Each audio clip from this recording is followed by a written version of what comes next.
So for our ingredients for this recipe, we are making blackberry jam. You want to follow the directions in the Certo pectin packet or whatever pectin packet you choose. For this recipe, it calls for 4 cups of crushed berries, 7 cups of sugar, and 1 package of liquid pectin or the Certo liquid pectin. We were able to get berries from a local place and in Fayetteville, Arkansas. We washed and sorted them. We took out all the berries that didn't look very pleasing or were too mushy, rinsed them, and then we crushed them up. Ideally, you'll want to use like a potato masher or a rice masher when you're doing the crushing process. We had to improvise and use a ladle.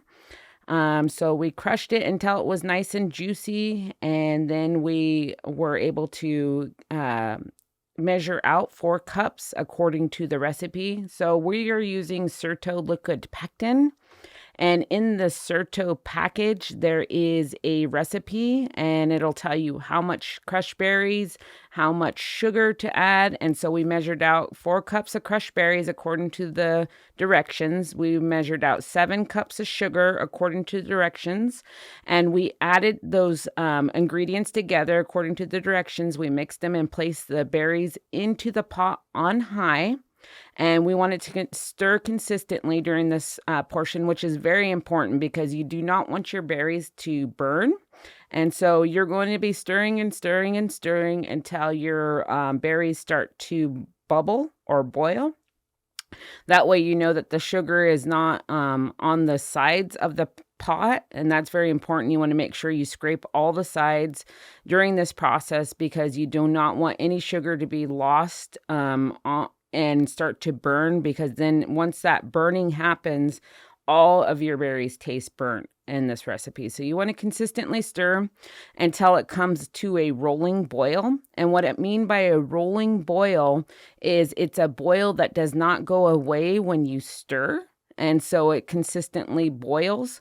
Once that happens, you're going to set a timer for about 1 minute. And during that minute, you're still going to continue to stir. And once that timer goes off, you're going to add in your liquid pectin. So as you can see right here, I'm just stirring and stirring. And then I have my liquid pectin, which is out of the Certo pack.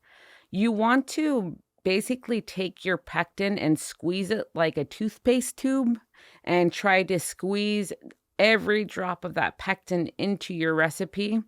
I really enjoy liquid pectin just because it, to me, the process is a lot faster than the powder pectin.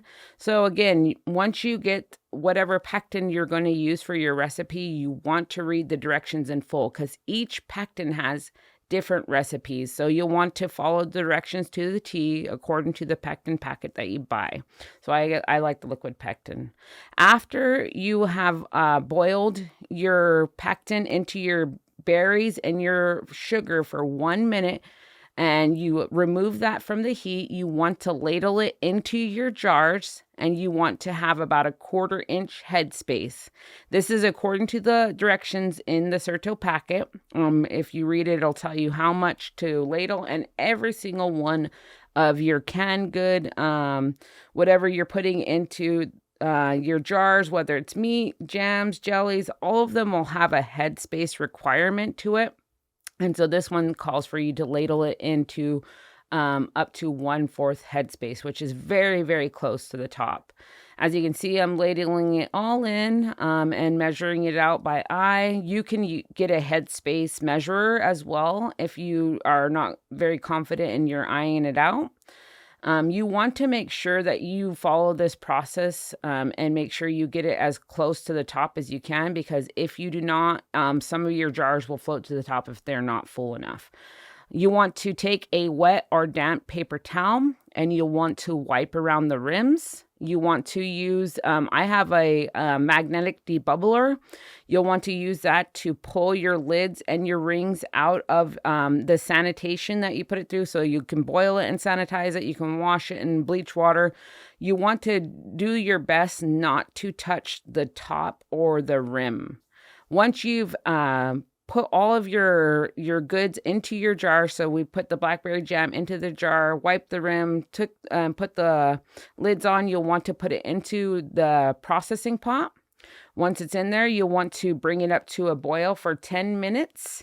And you want it to be a rolling boil. You do not want the boil to go away.